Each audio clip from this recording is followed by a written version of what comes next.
Nucleic acids दोन टाईपचे आहेत, डीऑक्सीरायबोन्यूक्लिक ॲसिड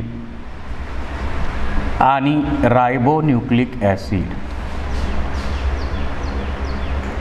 ऑलरेडी न्यूक्लिक ॲसिडचा स्टडी 11th मध्ये आपण बायोमॉलिक्यूलमध्ये केलेलाच आहे, परंतु इथं सर्व डिटेल्स आपल्याला स्टडी करायचे आहेत. तुम्हाला क्वेश्चन विचारला जाईल, which of the following is a first genetic material arises on earth. या अर्थ वरती जे लाईफ अस्तित्वात आलं त्यामध्ये पहिलं जेनेटिक मटेरियल कोणतं अस्तित्वात आलं? Either DNA or RNA or both, काहीतरी त्याच्यावर दिलं जाईल. First genetic material is ribonucleic acid. Ribonucleic acid हे पहिलं जेनेटिक मटेरियल अस्तित्वात आलेलं आहे. परंतु RNA कसा आहे? सिंगल स्ट्रँडेड आहे.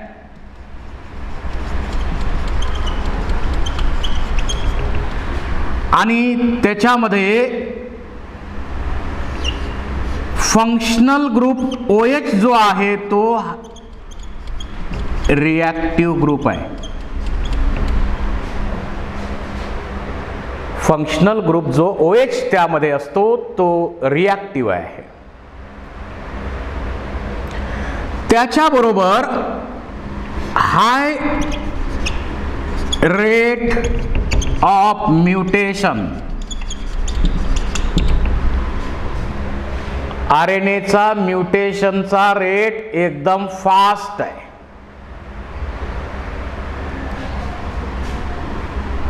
It is highly reactive and less stable.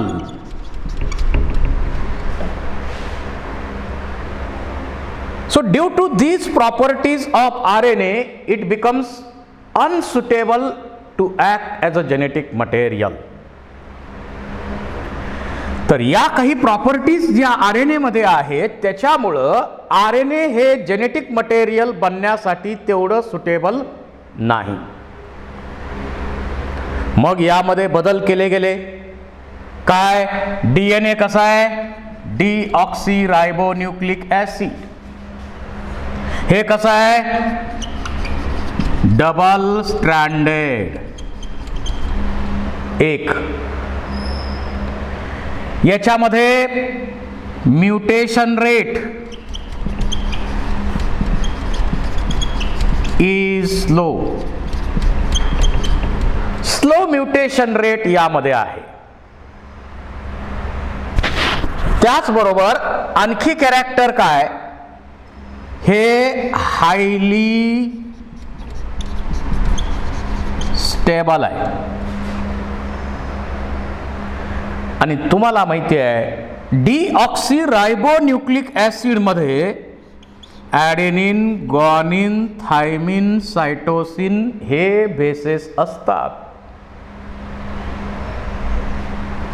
इकडं ॲडेनिन, ग्वानिन, युरॅसिल, सायटोसिन हे बेसेस आहेत. तर रायबोन्यूक्लिक ॲसिड मध्ये युरॅसिल हे बेस आहे आणि युरॅसिल बेस लेस स्टेबल असतं. मग जर स्टॅबिलिटी वाढवायची असेल, आणखी स्टॅबिलिटी वाढवायची असेल तर युरॅसिल रिप्लेस केलं पाहिजे. आणि म्हणून instead of uracil thymine is present in deoxyribonucleic acid. जरी RNA हे पहिलं जेनेटिक मटेरियल अस्तित्वात आलं असलं तरी सुद्धा त्याच्यामध्ये अनेक ड्रॉबॅक दिसत आहेत. आणि या ड्रॉबॅक्स ओव्हरकम करण्यासाठी त्याच्यामध्ये बदल झाले आणि एकदम स्टेबल असलेलं, म्युटेशनचा रेट कमी असलेलं, डबल स्ट्रँडेड असलेलं न्यूक्लिक ॲसिड हेरिडिटरी मटेरियल म्हणून अस्तित्वात आलं. युरॅसिलच्या ऐवजी थायमिन अस्तित्वात आलं. So uracil is replaced by thymine in DNA that provide additional stability to DNA. आणि म्हणून आत्ता RNA व्हायरस वगळता राहिलेल्या सर्व लिव्हिंग ऑर्गॅनिझममध्ये DNA हेच जेनेटिक मटेरियल आहे, हेच हेरिडिटरी मटेरियल आहे, कारण ते स्टेबल आहे. म्युटेशन रेट याचा असला पाहिजे, म्युटेशन तर पाहिजेच, सेल्फ रिप्लिकेशन पण पाहिजेच. आता याचं रिप्लिकेशन फास्ट आहे, परंतु तेवढं हे नाही आहे, लॉंगर ड्युरेशन पर्यंत राहत नाही. पण हे लॉंगर ड्युरेशन पर्यंत स्टेबल राहणारं न्यूक्लिक ॲसिड अस्तित्वात आलं आणि त्यामुळं RNA व्हायरस वगळता सर्व लिव्हिंग ऑर्गॅनिझममध्ये आज DNA हेच जेनेटिक मटेरियल आहे, हेरिडिटरी मटेरियल आहे. आपल्या सर्व प्रकारच्या ज्या कॅरेक्टर्स आहेत त्या कॅरेक्टर्स एका जनरेशनकडनं पुढच्या जनरेशनकडं त्या कॅरेक्टरची माहिती कोड लँग्वेजच्या फॉर्ममध्ये एका जनरेशनकडनं पुढच्या जनरेशनकडं कॅरी करण्याचं काम DNA करतं. तर यावर क्वेश्चन तुम्हाला काही ठिकाणी विचारला जाऊ शकतो. त्यासाठी या DNA कसं अस्तित्वात आलं याचा स्टडी आपण केला. कुठे DNA, आता युकॅरियोटिक सेल म्हटलं, युकॅरियोटिक sale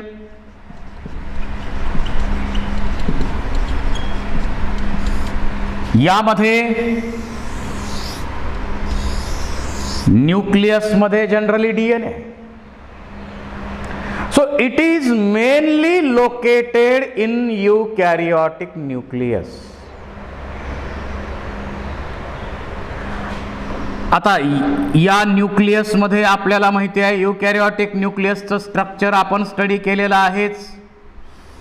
nuclear membrane, double lipoproteinaceous nuclear membrane इथं आहे. त्याच्यामध्ये न्यूक्लिओप्लाझम आहे. न्यूक्लिओप्लाझम बरोबर त्यामध्ये न्यूक्लिओलस ही डेन्स बॉडी असते आणि त्याच्या बरोबरीनं इथं chromatin network fibre fibre fibre fibre fibre fibre chromatin fibres त्याच्यामध्ये असणार आणि इथं आहे डीऑक्सीरायबोन्यूक्लिक ॲसिड. मग या न्यूक्लियसच्या बाहेर कुठं आहे का DNA? आहे. Extra nuclear DNA is present in matrix of mitochondria in the form of circular DNA.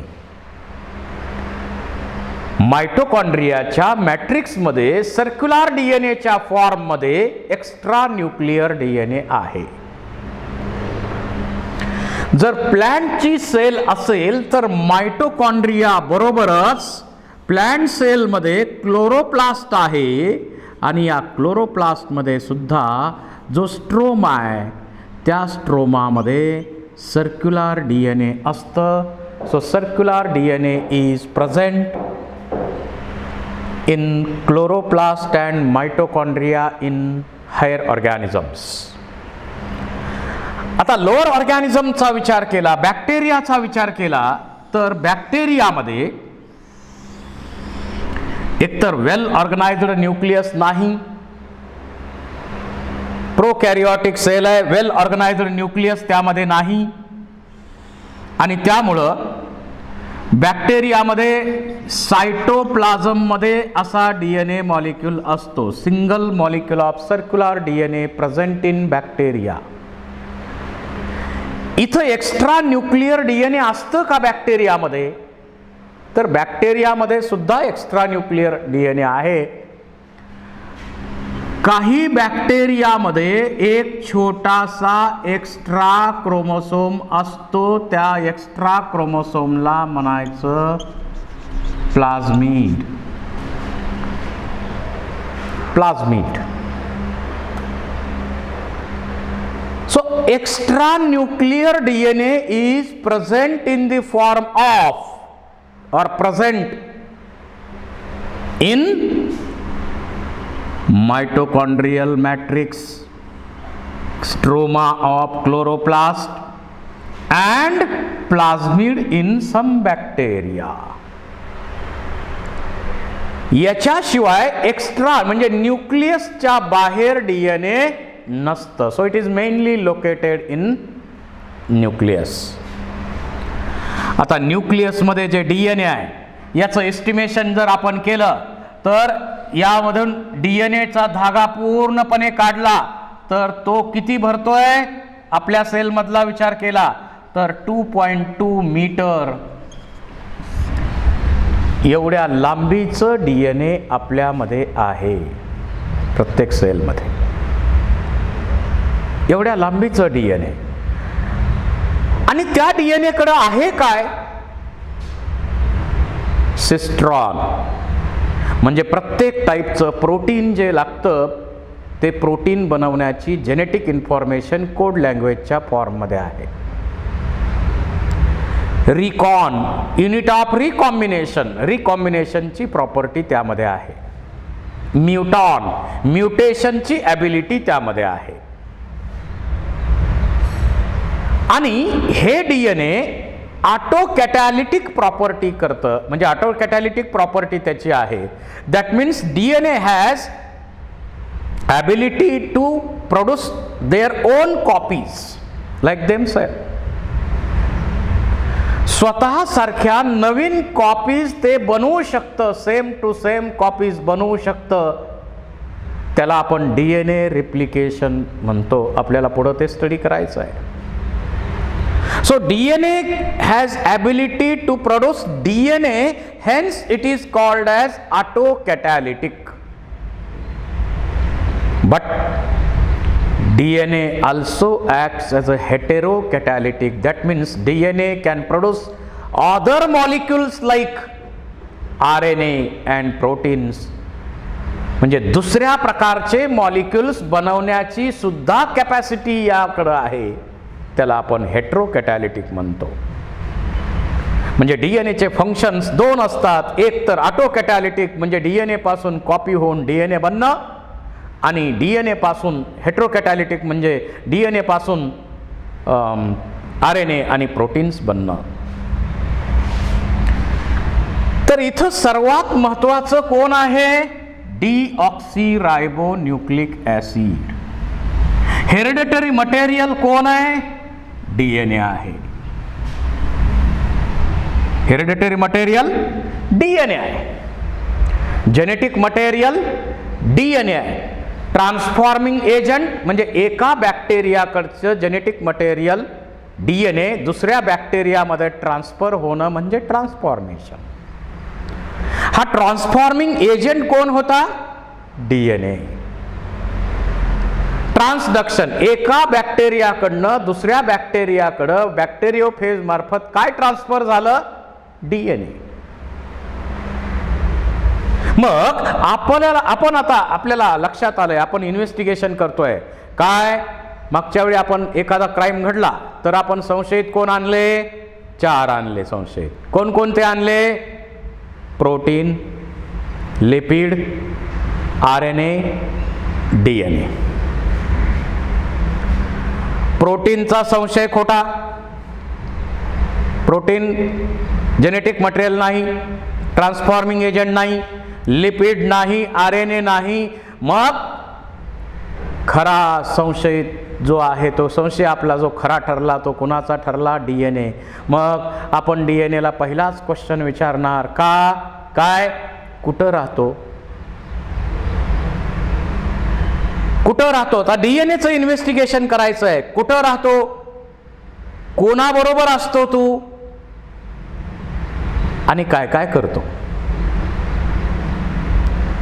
जसं एखादा चोर सापडलाय, त्याचं इन्व्हेस्टिगेशन आपण आता करणार. काय, कुठं राहतो, कुठून आलाय, तुझ्याबरोबर कोण कोण होते, आतापर्यंत कुठं कुठं तुम्ही हा कार्यक्रम केलाय. तसं आपल्याला डीएनएचं इन्व्हेस्टिगेशन आता डिटेलमध्ये करायचं आहे. कुठं राहतो डीएनए? न्यूक्लियसमध्ये. न्यूक्लियसच्या बाहेर राहतो का? राहतो. रेअरली राहतो. कुणाकुणामध्ये आहे? Matrix of mitochondria, stroma of chloroplast and plasmid in bacteria. ठीक आहे. कुणाबरोबर असतो तू? तर मी एका धाग्याच्या रूपात आहे. ऑलरेडी आपण मागच्या चॅप्टरमध्ये याचा स्टडी केलाय, पण आता इथं आपल्याला सर्व डिटेल स्टडी करायचे आहेत. So it is present in the form of chromatin fibre.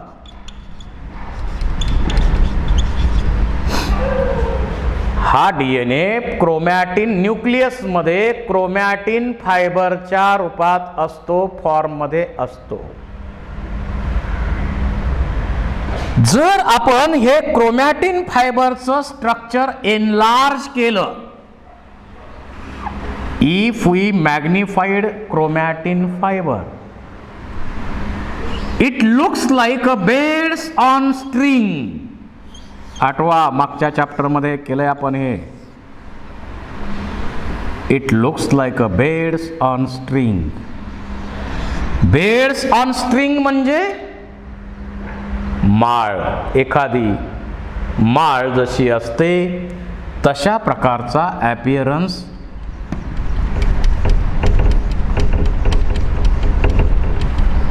Beds on string. एखादी माळ जशी असते तशा प्रकारचा ॲपिअरन्स यामध्ये दिसतो. मग मला तुम्ही सांगा, माळ जशी एखादी असते तशा प्रकारचा ॲपिअरन्स याचा असतो. It looks like a beads on string. मग माळ म्हटलं की काय काय आहे? माळ म्हटलं की त्यामध्ये अनेक अनेक अनेक एकाला एक जोडलेले मणी आहेत. या मण्यांना इथं म्हणायचं न्यूक्लिओसोम, प्रोटीन. आणि या सर्व मण्यांना जोडणारा जो धागा आहे त्याला आपण म्हणतो डीएनए. प्रोटीनचे मणी आणि डीएनएचा धागा असे रिपीटेड मणी धागा मणी धागा मणी धागा मणी धागा रिपीटेड युनिट इथं आपल्याला पाहायला मिळतात. रिपीटेड युनिट इथं आपल्याला पाहायला मिळतात. Beds on string. आता इथं जर पाहिलं तर आपल्याला हा समजा धागा आहे आणि प्रत्येक ठिकाणी मणी आहे. आपल्याकडे जी माळ असते ती माळ आणि ही माळ थोडीशी वेगळी आहे. आता जर आपण या बेड्स ऑन स्ट्रिंग मधला हा एवढा भाग मॅग्निफाय केला तर आपल्याला लक्षात येईल मणी आणि एवढा दोरा. या एका युनिटला म्हणायचं न्यूक्लिओसोम. पुन्हा हा दुसरा न्यूक्लिओसोम. पुन्हा हा तिसरा nucleosome. So actually chromatin fiber is made up of many repeated units of beads on string like nucleosome unit, nucleosome unit, nucleosome unit, nucleosome unit, repeated nucleosome unit. अनेक न्यूक्लिओसोम युनिट यामध्ये आहे. आता एक न्यूक्लिओसोम युनिट जर आपण इथं मॅग्निफाय केलं, एक न्यूक्लिओसोम युनिट मॅग्निफाय आपण केलं तर आपल्याला एका न्यूक्लिओसोम युनिटमध्ये डीएनए आणि प्रोटीन्स मिळणार. DNA and proteins are present in 1:1 proportion, 1:1 ratio. मग इथं DNA तर फिक्स आहे, परंतु प्रोटीन कोणकोणत्या टाईपचे येतात? There are two main types of proteins like histone protein and non-histone protein. Histone and non-histone proteins are present in chromatin fiber, nucleosome. मणी जे आहे ते त्यानं बनलेले आहेत. आता हा जो प्रोटीनचा म्हणजे प्रोटीनमध्ये हा जो हिस्टोन प्रोटीन आहे, हा टाईप आहे, हा सर्वात हेट्रोजिनस आणि महत्त्वाचा टाईप आहे. मेन पॅकिंग प्रोटीन कोणतं आहे तर ते आहे histone protein. And histone proteins are basic proteins. They are rich in arginine and lysine amino acids. Arginine आणि लायसिन सारख्या अमिनो ॲसिडचं प्रमाण जास्त असलेले हे प्रोटीन आहेत, बेसिक प्रोटीन आहेत. या प्रोटीन मध्ये जो आर ग्रुप आहे, या प्रोटीन मध्ये जो आर ग्रुप आहे तो ग्रुप डीएनएच्या पॉझिटिव्ह चार्ज आहे याच्यावरती, आणि डीएनए वरती कोणता आहे? निगेटिव्ह चार्ज आहे. आणि त्याच्यामुळं हे डीएनए या प्रोटीन बरोबर फर्म बाइंड होण्यासाठी, दोरा आपल्याला गुंडाळायचा आहे त्या मण्याभोवती, तर तो फर्म गुंडाळता यावा याच्यासाठी ही पण अरेंजमेंट केलेली आहे. Histone proteins R 5 types: H1, H2A, H2B, H3, H4 असे 5 टाईपचे हिस्टोन प्रोटीन्स असतात. हे 5 टाईपचे हिस्टोन प्रोटीन्स इथं आहे. आता या 5 टाईप पैकी ही जी प्रोटीन कोर बनते, त्या प्रोटीन कोर मध्ये कोण कोण आहेत? Histone protein number 2A 2 molecule, histone protein number 2B H2B 2 molecule, H3 चे 2 मॉलिक्यूल, H4 चे 2 मॉलिक्यूल. काय काय झालं? याचे 2 मॉलिक्यूल, याचे 2 मॉलिक्यूल, याचे 2 मॉलिक्यूल, याचे 2 मॉलिक्यूल, याचे 2 मॉलिक्यूल, याचे 2 मॉलिक्यूल. म्हणजे इथं प्रोटीनची कोर जी बनणार ती 8 प्रोटीन बनणार, आणि म्हणून आपण त्याला म्हणतो ऑक्टॅमर, प्रोटीन ऑक्टॅमर. आणि या ऑक्टॅमर भोवती डीएनएचे 2 राऊंड प्रोटीन कोर आहे. इकडून समजा डीएनए आलाय, हे डीएनए आपण आपल्याकडची जी माळ आहे त्यामध्ये काय करतो? आपण त्या मण्याला होल पाडून आपण त्यातून दोरा पुढे पाठवतो. इथं जी माळ आहे त्याच्यामध्ये मण्याभोवती दोरा गुंडाळायचा आहे. मणी म्हणजे प्रोटीन, हिस्टोन प्रोटीन, ऑक्टॅमर, आणि त्याच्या भोवती दोरा म्हणजे डीएनए गुंडाळायचा आहे. तर इथं डीएनएचा एक राऊंड पूर्ण होणार आणि दुसरा राऊंड 3/4 होणार आणि पुन्हा पुढे जाणार. पुन्हा इथं प्रोटीनची कोर एक राऊंड, दुसरा इनकम्प्लीट आहे, 1.25 राऊंड, पुन्हा पुढं.